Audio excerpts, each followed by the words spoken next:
Imagine filming yourself driving to work, calmly explaining in past tense what you're about to do.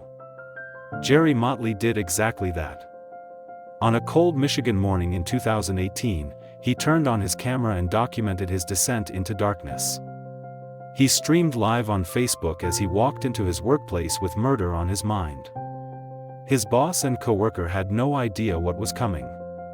The videos he left behind are chilling evidence of premeditated violence. This is the disturbing true story of a man who filmed his own crime spree in real time. Reliable Fence in Clinton Township, Michigan was a small business where people worked hard and built relationships over time. Thomas Badke owned the company and was known as a dedicated boss who cared about his business. Angelo Micale worked alongside other employees, doing the daily tasks that kept the operation running. Jerry Motley was another employee at the fence company. From the outside, it seemed like a typical workplace with normal working relationships. But beneath the surface, Jerry Motley was harboring dark thoughts and planning something horrific. Tensions were building toward a violent breaking point. Jerry Motley felt wronged. Whether real or imagined, he believed he had grievances against his employer that needed to be addressed. These feelings festered and grew darker over time. Instead of seeking help or finding healthy ways to address his concerns, Jerry's thoughts turned violent. He began planning an attack on his workplace. What makes this case particularly disturbing is that Jerry decided to document his intentions. He wanted the world to see what he was about to do. The decision to film himself reveals a chilling level of premeditation and a desire for notoriety that would horrify investigators. February 6, 2018 started like any other day at Reliable Fence. Employees arrived for work, not knowing this day would end in tragedy. Thomas Badke was at his business as usual. Angelo Micale showed up ready for another day of work. But Jerry Motley arrived with different intentions. Before even getting to the workplace, he pulled out his phone and began recording. He filmed himself in his vehicle, speaking about his plans in past tense as if they had already happened. The video was rambling and disturbing, showing a man who had crossed a psychological threshold. He was now committed to violence. Jerry Motley's pre-attack video is haunting. He spoke to the camera with unsettling calm, discussing his grievances and explaining what he was about to do. He used past tense language, saying things like he had to do this, as if the violence was inevitable and already completed. This linguistic choice reveals his mental state. He had already committed to the act in his mind. The video would later become crucial evidence, proving premeditation beyond any doubt. As he drove toward Reliable Fence, Jerry continued recording, creating a digital trail of his intentional march toward murder. The footage is chilling in its casual tone. Jerry Motley didn't just record private videos, he went live on Facebook. He wanted an audience for his violence.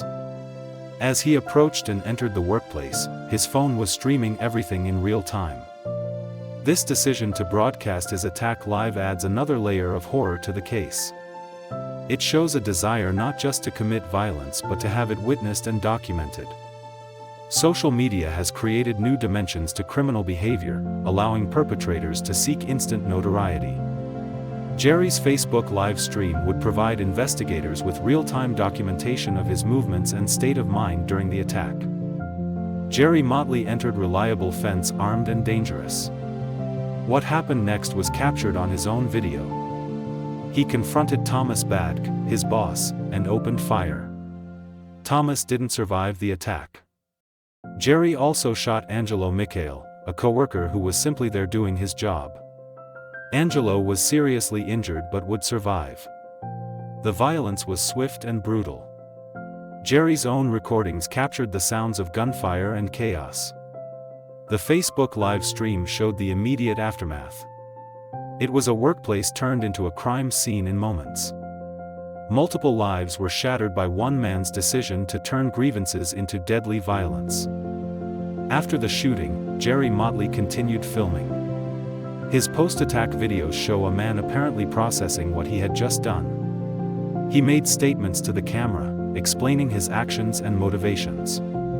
The contrast between his relatively calm demeanor and the violence he had just committed is deeply disturbing. These videos would become key evidence in the legal proceedings that followed. Jerry had created his own documentation of premeditated murder.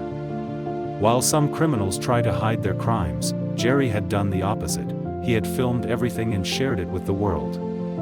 It was an unprecedented level of self-incrimination. Law enforcement responded quickly to the shooting at Reliable Fence. Officers arrived to find a chaotic crime scene. Thomas Badke was dead. Angelo Micale was seriously wounded and needed immediate medical attention. Jerry Motley had fled the scene but left behind overwhelming evidence, his own videos. Police immediately began reviewing the Facebook Live footage and other recordings Jerry had made. The videos provided investigators with clear evidence of premeditation, motive, and the actual commission of the crimes. Rarely do investigators have such comprehensive documentation directly from the perpetrator. A manhunt began for Jerry Motley, who was now a fugitive wanted for murder. Jerry Motley was on the run, but he hadn't gone far. Police tracked his movements and worked to locate him before he could harm anyone else or harm himself. The videos he had posted gave investigators insights into his mental state and possible whereabouts. Law enforcement treated the situation with urgency. Jerry had already proven himself capable of deadly violence. The community was on alert.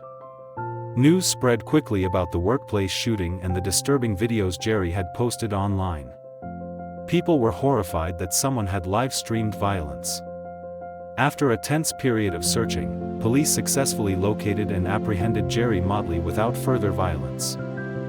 When Jerry Motley was taken into custody, he faced serious charges. He was arrested for the murder of Thomas Badke and the attempted murder of Angelo Micale. The evidence against him was overwhelming, not just witness testimony and forensic evidence, but his own videos documenting the entire event. Jerry had literally filmed his own crimes and broadcast them to the world. Prosecutors knew they had an exceptionally strong case. Jerry's decision to document everything had created an ironclad record of premeditation and intent. As he sat in custody, the full weight of what he had done began to settle. There would be no denying his actions. The legal case against Jerry Motley moved through the court system. Prosecutors presented the overwhelming evidence, including Jerry's own chilling videos filmed before, during, and after the attack. The footage showed clear premeditation and intent. Defense attorneys faced a nearly impossible task. Their client had documented his own crimes. Angelo Micale, who survived the shooting, would have to relive the trauma through testimony and legal proceedings. Thomas Badke's family sought justice for their murdered loved one. The videos that Jerry thought would somehow justify or explain his actions instead became the primary evidence of his guilt. The case moved toward resolution with little doubt about the outcome. Jerry Motley's trial concluded with a conviction. The jury found him guilty of murdering Thomas Badke and attempting to murder Angelo Micale. The evidence was simply overwhelming. Jerry's own videos proved every element of the crimes beyond any reasonable doubt. He had filmed himself discussing his plans beforehand, showing premeditation. The Facebook Live footage documented the actual attack. His post-attack videos showed consciousness of guilt and awareness of what he had done. It was one of the most thoroughly documented cases prosecutors had ever handled. Jerry Motley would face serious prison time for taking a life and attempting to take another. The conviction brought some measure of justice to the victims and their families. In 2025, Jerry Motley was sentenced for his crimes. The judge considered the brutal nature of the attack, the premeditation evident in the videos, and the impact on the victims and community. Jerry would spend decades behind bars for his actions. Thomas Badke's family finally saw justice for their loved one, though no sentence could bring him back. Angelo Micale, who survived being shot, carried physical and emotional scars from the attack. The sentencing marked the end of the legal proceedings but not the end of the pain for those affected. Jerry's videos ensured he would be remembered not as he perhaps intended, but as a documented murderer. Thomas Badke's death left a permanent void in the lives of his family and friends. He was a business owner, a loved one, someone with dreams and plans for the future, all cut short by violence. His family had to endure not just his loss but also the disturbing knowledge that his murder was filmed and shared online. Angelo Micale survived but was forever changed. He suffered physical injuries from being shot and psychological trauma from the attack. Both he and Thomas's family had to cope with the reality that Jerry Motley had planned and documented this violence. The impact rippled through the community, affecting everyone who knew the victims. Years later, the Jerry Motley case remains a disturbing example of how social media has changed crime. His decision to film and live-stream his attack represented a new dimension of criminal behavior: the desire to document and broadcast violence for an audience. Mental health professionals and law enforcement study cases like this to understand warning signs and prevent future violence. The videos Jerry created, intended perhaps to justify his actions, instead serve as evidence of how grievances can escalate to deadly violence when left unchecked. Thomas Badke is gone. Angelo Micale bears lasting scars. Jerry Motley will spend his life in prison, remembered only for the horrific acts he chose to film. Subscribe for more true crime stories. Thanks for watching.